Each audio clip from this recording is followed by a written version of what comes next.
Good deal. And I got to steal a question from Tim Ferriss too, the great Tim Ferriss. What's your favorite book to give as a gift? No surprise, The Win Without Pitching Manifesto, or I like to give out Delivering Happiness, written by the late Tony Hsieh. Brilliant. And I'm curious, Chris, have you always been a reader? Has that just been a part of your deal?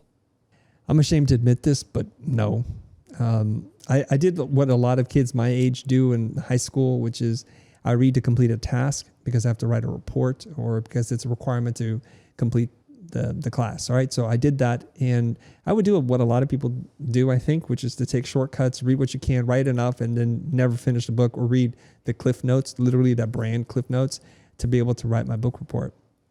It's not until much later, deep into my design career, that I start to investigate reading nonfiction books. Prior to that, I'm reading comic books. I'm reading design books, which nobody really reads. You just look at the images and you absorb the visual information.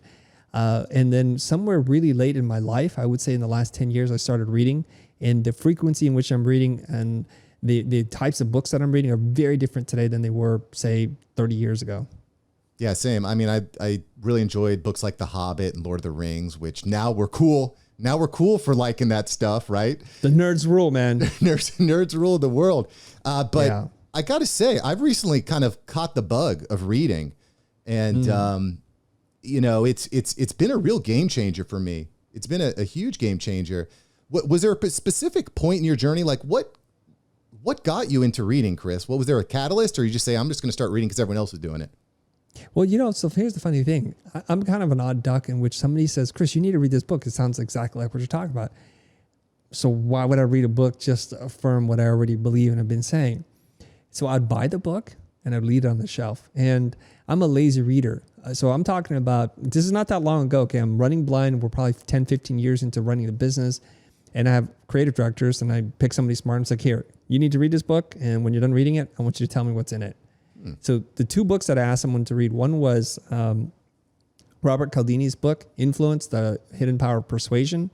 And the other book is The Win Without Pitching Manifesto by Blair Enns, which I previously mentioned. I gave them to two different creative directors. The person who read Influence by Dr. Cialdini gave me an incredible summary.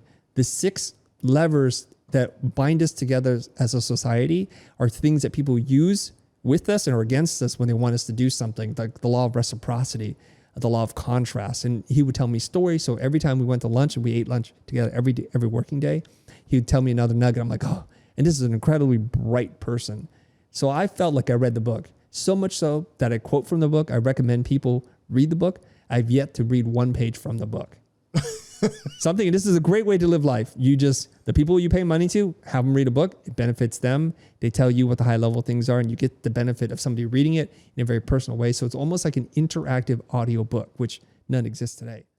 Thanks for watching Mark Savant Media. Here we're going to help you create a better content in less time and turn that attention into income. If you love this video, you're going to love these videos here.